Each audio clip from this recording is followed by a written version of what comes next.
Hi, everyone. This is the Green Knight Prime.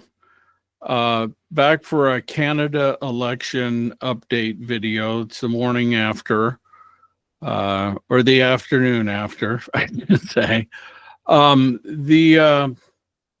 want to go over my prediction. It was really my first public prediction, and I think I was exactly right on that. With us today is Billy DeBacco of Destiny Cards and Astrology, and Cynthia Lee, our resident Canadian in BC.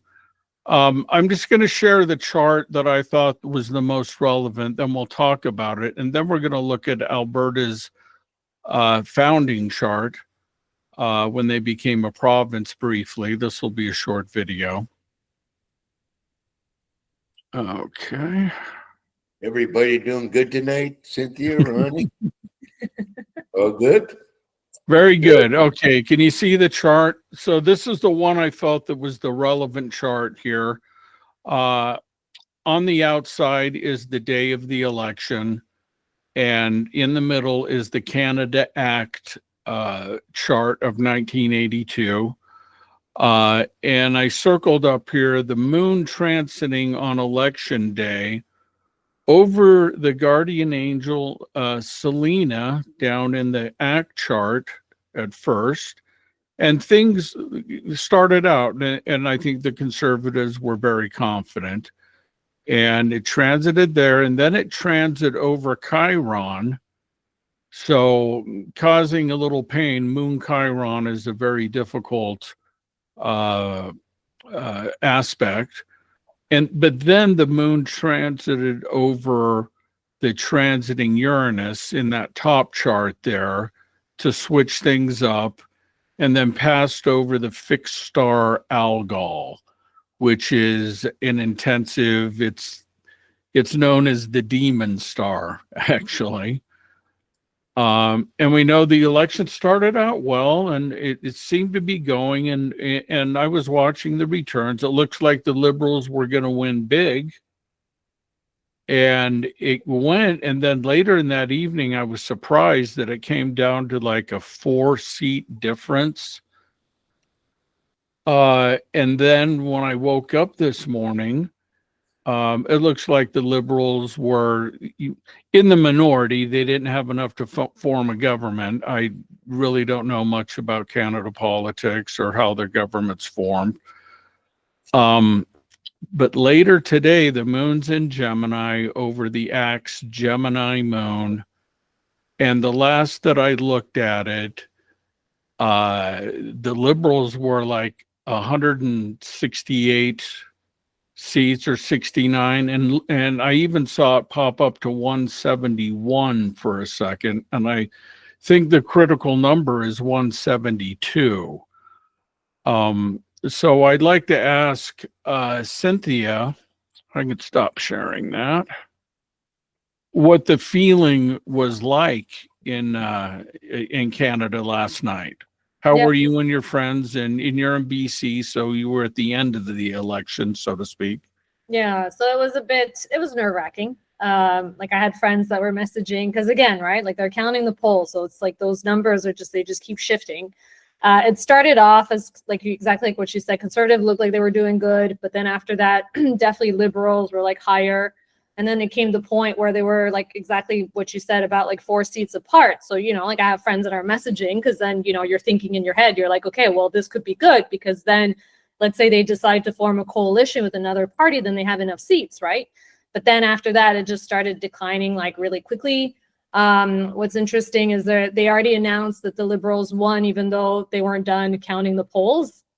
So it's a bit devastating, because I know a lot of people like really had high hopes for this election.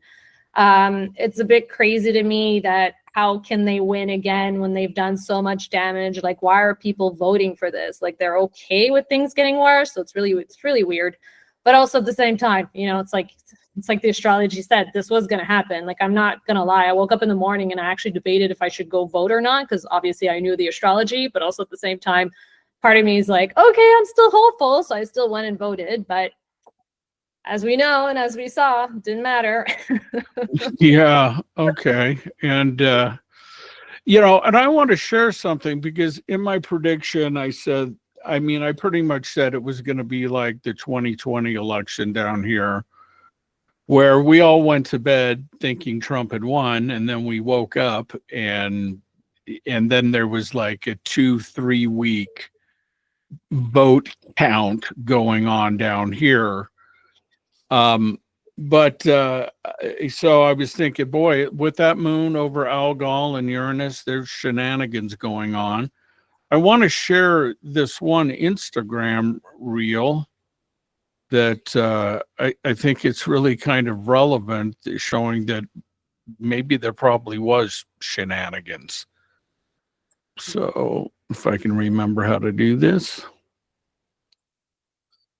Okay.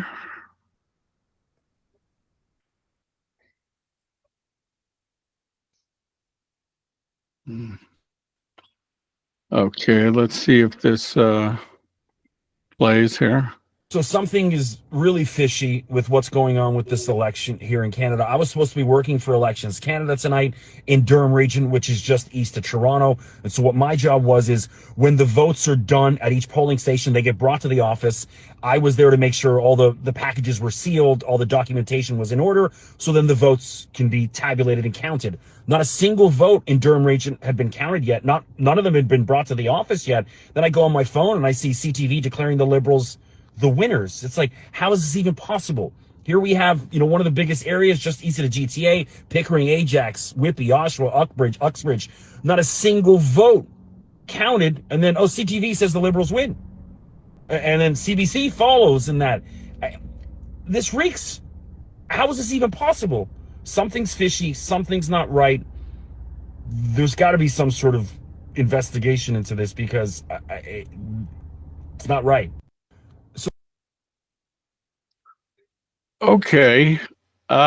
So it sounds like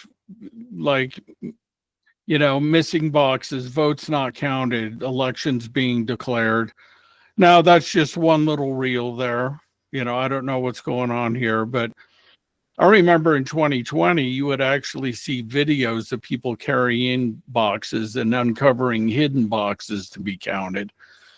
So that's pretty interesting, in itself. And if that's going on up there, and I knew from that one chart that we looked at that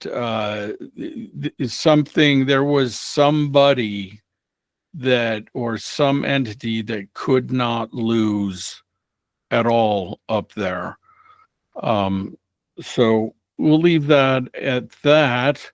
Now, the question, and I want Billy to comment on this, is we're going to look at Alberta's chart here, and look at it's basically the founding chart of Alberta.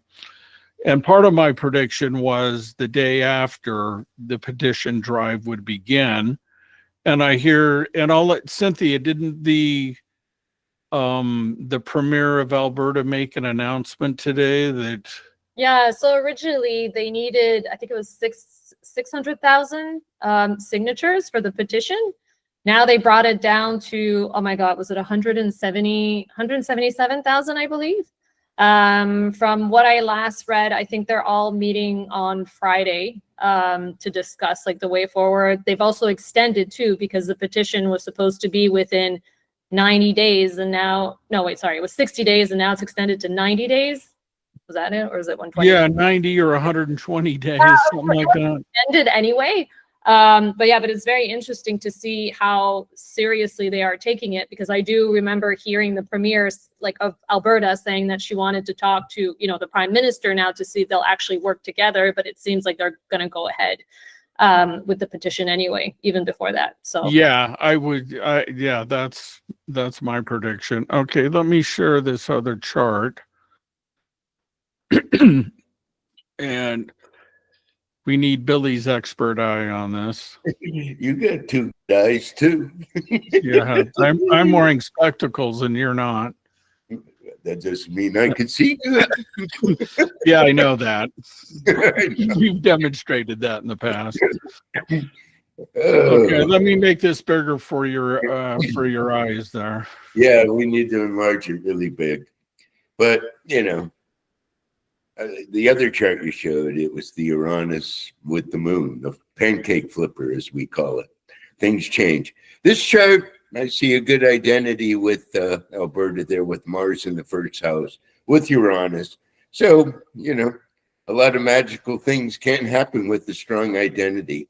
It is in a fire sign also, Sag, opposing Pluto. So there could be a little bit of a fight off. But the seventh house has the I'm sorry, Ronnie, help me out. The dark moon. The victim.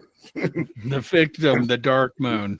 Yes, with the dark moon, the victim with Pluto. So very deep subconscious issues. But I think they'll be able to pull it out because the sun in Virgo, in the ninth house, with the North Node in Venus, I think they have a higher learning to go, and they're blessed to go through it, in my opinion.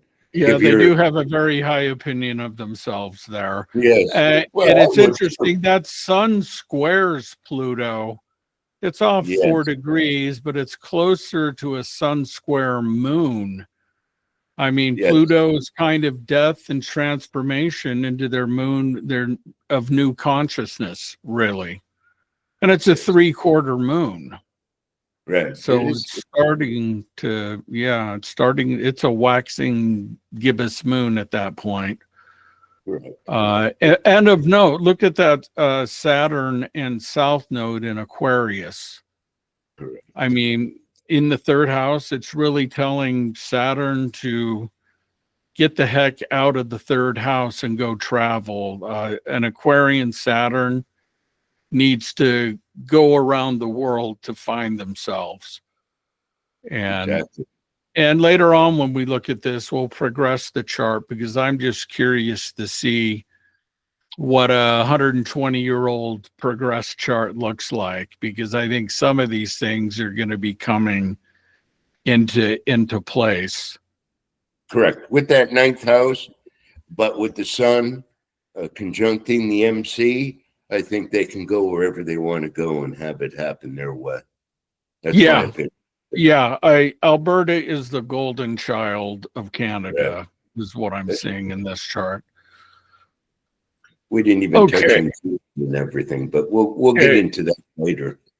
Yeah. Okay. Well, this was just going to be a short video explaining what I saw, and not to say that I'm pleased with myself, but this stuff was in the stars. It was in the planets. And we'll continue this more. We'll bring Julia back on. We're going to look at more things. I'm stopping this video now because it's impromptu and I ran out of things to say. Okay, thank you, Billy. Thank you, Cynthia. Thanks. Okay.